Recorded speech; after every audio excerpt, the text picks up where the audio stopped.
Well, it's a beautiful 80-degree morning. Actually, it's more like 68, 70. Beautiful day here in Phoenix, Arizona. And haven't posted in a while.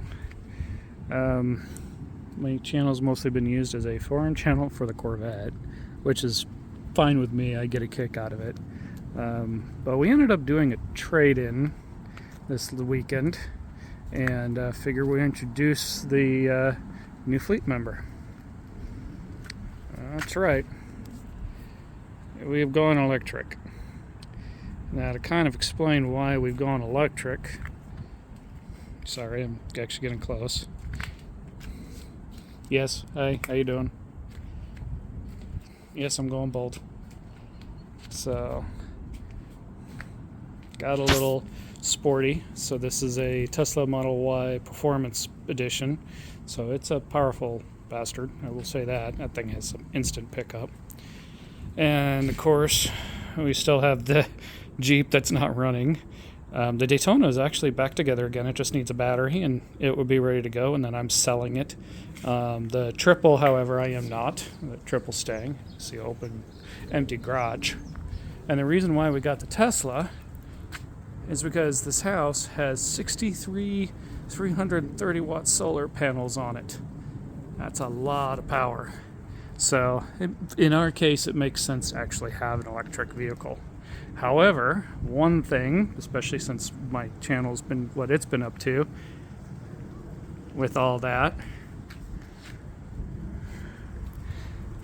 that is still here.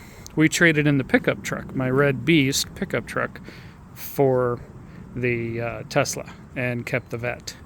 I was looking at possibly trading in the truck and the car, and then picking up the Y, or just trading the car in and picking up a Model 3 Performance. In the end, made more sense to do the truck because I was still paying on the truck. Cars bought and paid for, so it made more sense to trade the truck in than it was the car. Don't mind the dirt, the sand. We are in Arizona.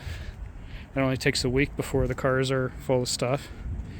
So, just picked up the Model Y yesterday. I will say the experience was actually very nice picking it up. Something brand new.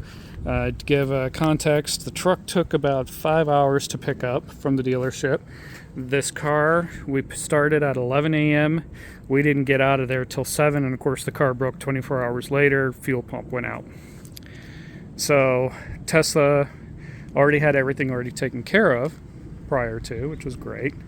And then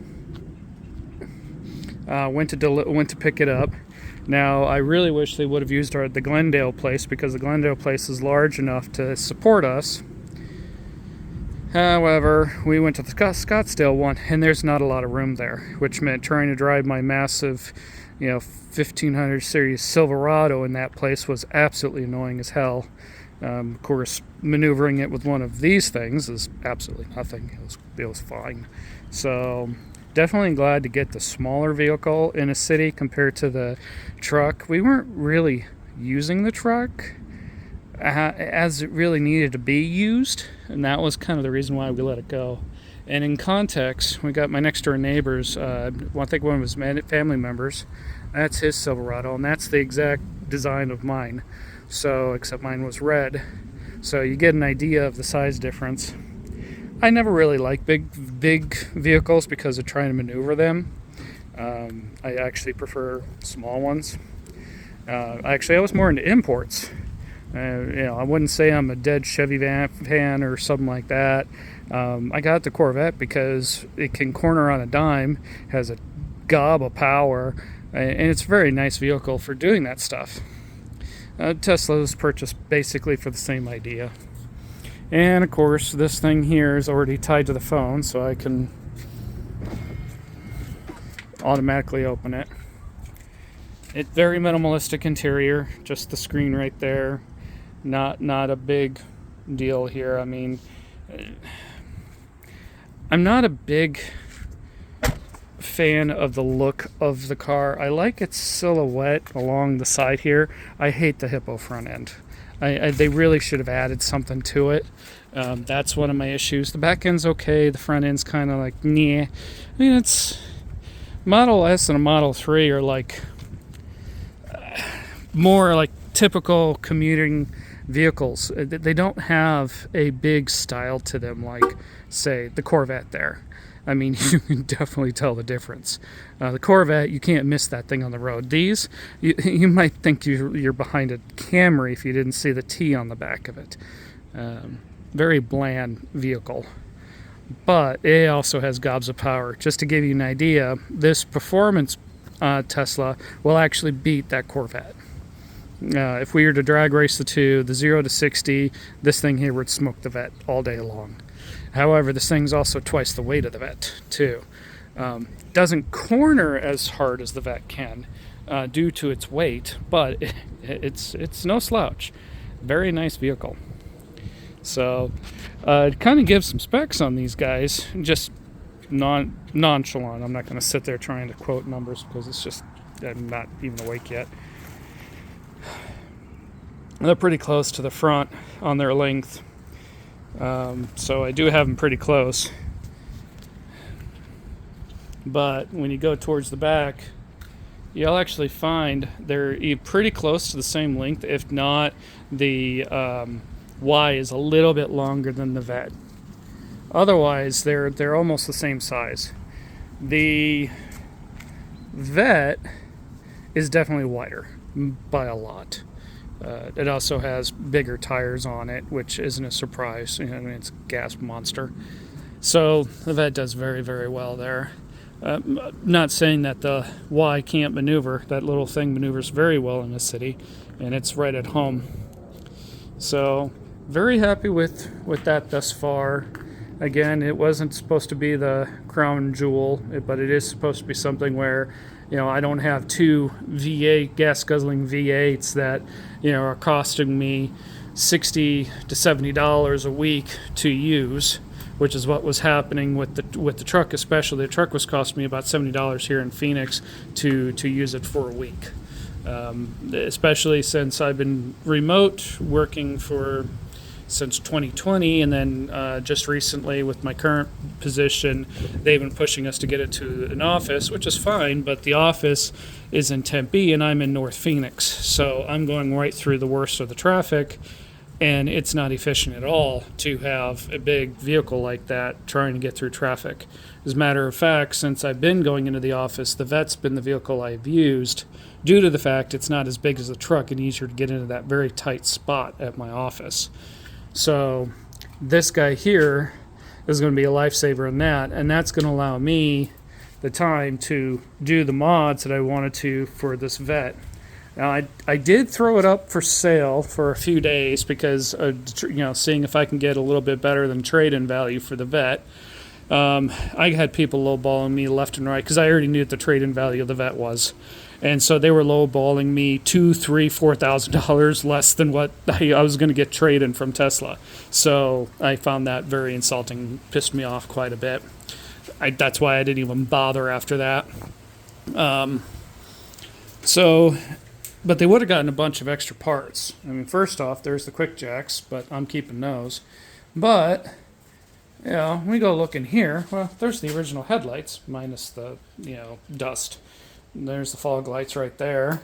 All that at the bottom, that's the fast 102 millimeter intake, along with the throttle body and everything you need, along with the alternate fuel deal that can be put in. There's the original stereo deck to it. The original lug nuts, because the tires are actually sitting in the shed. All these extra parts in here. And then we go into the shed, and hell, I got another transmission. I thought the transmission was going bad. Matter of fact, there's the comp cam right there. That's the box that came with the comp cam that's in the car. What's in there is the stock cam. So they would have had all this, along with the spare tranny, because I thought my transmission was broken or was going to break. It was starting to slip. Well, I was wrong. It was not slipping. It was the way the computer was. The computer didn't like my driving, and so it couldn't figure out what gear to use. And that's why the training was going bad, or I was thinking the training was going bad. When I started driving like, the car was expecting, then the trainee locks right in and has no issues at all. So come to find out, I'm thinking my trainee's bad. It's not. So I have a spare transmission I can get rid of. Extra set of tires, plus all the other pieces to it. I put it down lower on the price because of logistics of trying to move everything. Well, that's not a matter now. And of course, you'll notice there's the other top. Because the weather's so nice and the sun doesn't cook the inside of the vehicles as much, I went ahead and put my clear top on the car. So I love having the clear top on the car. It's one of my favorites. As a matter of fact, if I could, the car would look really nice if I was to change this part here and put like carbon fiber on it. But it's not a big deal. It's a good vehicle though. And so it's staying, but it's going to be project only, a toy car, something I might use on the weekends or run for lunch or something for. Otherwise, the Tesla will be the daily driver from here on forth. And we'll also use it for our long-range trips where I'm not intending to do stupid stuff. So we'll see how it does in the long term. I'll probably do another, video on what I think about it. And just keep in mind, I didn't buy it because I'm a Greenpeace loving, tree hugging, whatever. I bought it because I wanted, if I'm going to change out a vehicle, I want to upgrade. And the truck was a gutless wonder. It had a 5.3 in it, but it just, the way the transmission was geared in it, and it was just pissing me off. So, compared to the Vet anyway. So I wanted something that was going to be much faster than the truck. It wasn't going to be as hard to maneuver in the city. So, and I wanted to, I definitely didn't want to be spending $60 a week on gas for a daily driver, which is what's going on. So, great big solar system on the house because I run servers in the house. So we ended up going solar because I had, back in 2018, we had $800 power bills. And I got sick and tired of that, and so we purchased a solar system. It's embedded to the house, so it's not like I'm sitting there paying forever on it where, we're breaking the bank. So we're taking advantage of it with the electric car. And but I don't have a lot of trust in electric. The batteries are my biggest issue with it. I work as an electronics technician for decades and then an IT person for decades. I do not have faith in batteries that much, which is why the Vet stays, because I can't just trust an electric car. So that's kind of the story there. And then now the goal is to get this guy running, which is currently being used for storage. But I have everything needed. There's one piece I need to get the tank reconnected that I'll be ordering here this week. And then this guy here should start running, we hope. It hasn't ran since 2009. So we're going to try getting it running.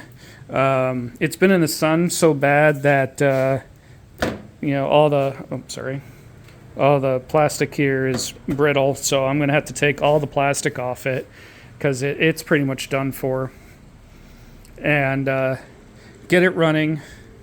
Get some of the jury rigging out of it. It's because it has an aftermarket AC unit in there, which let's see if I can move this out of the way here. I think I can get to it. Yeah, you can see part of it. There's the new throttle body already attached to the car. It had an engine fire. That's what happened.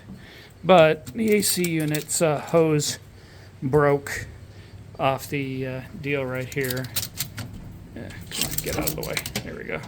So it needs a new hose ran or updated. So I'm actually going to pull that off temporarily for now, and then see if I can get the Jeep running, and then I'll put it back on afterwards. We'll see how it goes. But yeah, it had a fire, a pretty bad engine fire. I already fixed all the electrical in it, so we're okay there.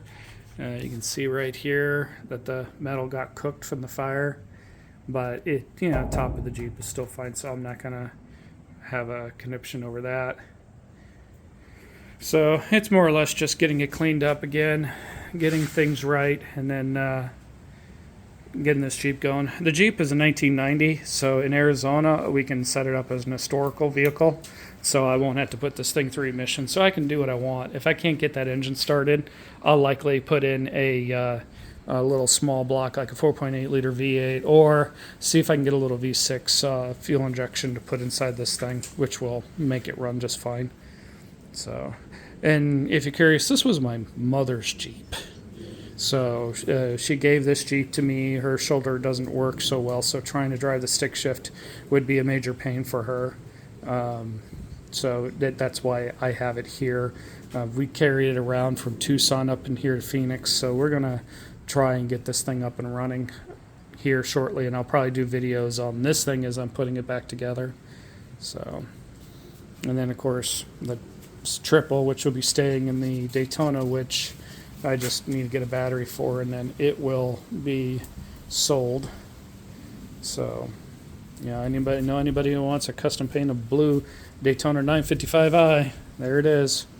So, show you how behind it is. A friggin' license plate on there.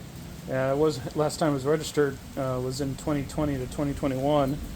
Of course, that doesn't work well because this bike is 2023 on it. And I know it's registered, it's good for years, but for some reason I don't know where I put my tag for that one. And they don't bother me either. It's amazing here in Phoenix. I drove around with my truck that had tabs that were from like 2022, and I've had cops behind the truck, and they never bothered. They didn't bother with the truck because they can run the plate and find out, oh yeah, you're good.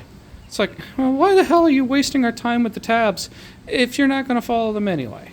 But, yeah, whatever. It's just more money grabbing, I guess. Anyway, that's all the updates that I have. I'll keep you all posted.